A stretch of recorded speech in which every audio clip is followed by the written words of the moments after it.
Hi అండి. Welcome to Anitha foods. ఈరోజు నేను కీమా సమోసా ఆర్ కీమా కట్లెట్ ఎలా ప్రిపేర్ చేయాలో చూపిస్తున్నాను. దీనికోసం మటన్ కీమా హాఫ్ కేజీ తీసుకొని గోరువెచ్చటి నీళ్ళతోటి శుభ్రంగా కడిగేసుకుని నీళ్ళు వడకట్టుకుని పక్కన పెట్టుకోవాలి. ఇప్పుడు గిన్నె తీసుకుని 1 కప్పు మైదా పిండి, 1 కప్పు గోధుమ పిండి తీసుకుని కొద్దిగా నీళ్ళు, ఉప్పు, అలాగే ఒక 2 స్పూన్ల ఆయిల్ వేసుకుని చపాతీ పిండిలాగా కలిపేసుకోవాలి.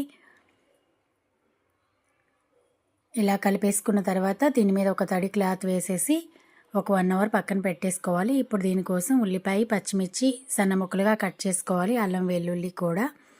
ఇప్పుడు స్టవ్ ఆన్ చేసి ప్యాన్ పెట్టేసుకొని ఒక 2 స్పూన్ల ఆయిల్ వేసుకొని పచ్చిమిర్చి తరుగు వేసుకుని కొద్దిగా ఉప్పు, పసుపు వేసి ఒక 5 నిమిషాలు వేయించుకోవాలి. ఇది వేగిన తర్వాత ఇదంతా కూడా మీడియం ఫ్లేమ్లో పెట్టుకొని చేసుకోవాలి. మిగతా ఉల్లిపాయ, అల్లం వెల్లుల్లి ముక్కలు కూడా వేసేసుకొని ఫ్రై చేసుకోవాలి. అల్లం వెల్లుల్లి ముక్కలు కావాలంటే ముక్కలు వేసుకోవచ్చు, లేదంటే పేస్ట్ వేసేసుకోవచ్చు.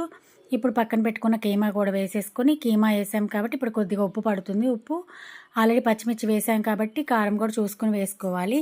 ఇది కొద్దిగా ఫ్రై చేశాక గరం మసాలా వేసేసుకొని కొద్దిగా కొత్తిమీర చల్లేసుకొని తీసి పక్కన పెట్టేసుకోవాలి. ఇప్పుడు పక్కన ఉన్న చపాతీ ముద్ద తీసేసుకొని ఇలా ఉండలుగా చేసి పెట్టుకోవాలి అన్నీ. తర్వాత ఇలా చపాతీలాగా ఒత్తుకోవాలన్నమాట. ఇదంతా కూడా పల్చగా ఒత్తుకోవాలి.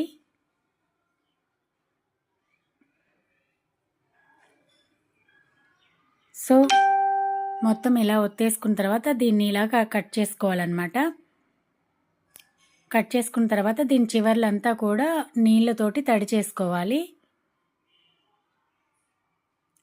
ఫోల్డ్ బాగా అతుక్కోవడానికి అనమాట. దీనిలో కీమా పెట్టేసుకుని ఇలా ఫోల్డ్ చేసుకోవాలి. మనకి ఏ షేప్స్ కావాలంటే అలాగా ఫోల్డ్ చేసేసుకుని పక్కన పెట్టేసుకోవాలి.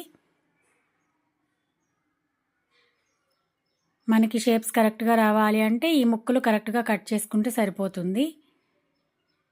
సో ఇదే విధంగా అన్నీ రెడీ చేసుకుని పక్కన పెట్టుకోవాలి. ఇప్పుడు స్టవ్ ఆన్ చేసి ప్యాన్ పెట్టుకొని డీప్ ఫ్రైకి సరిపడా కొద్దిగా ఆయిల్ వేసేసుకుని మీడియం ఫ్లేమ్లో కాగబెట్టేసి కాగిన తర్వాత ఇవి కూడా మీడియం ఫ్లేమ్లోనే వేయించుకోవాలి 2 వైపులా.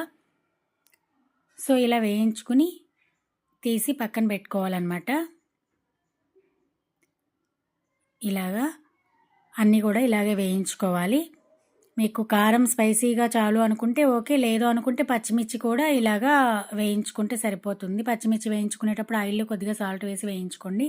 Thank you so much for watching my video.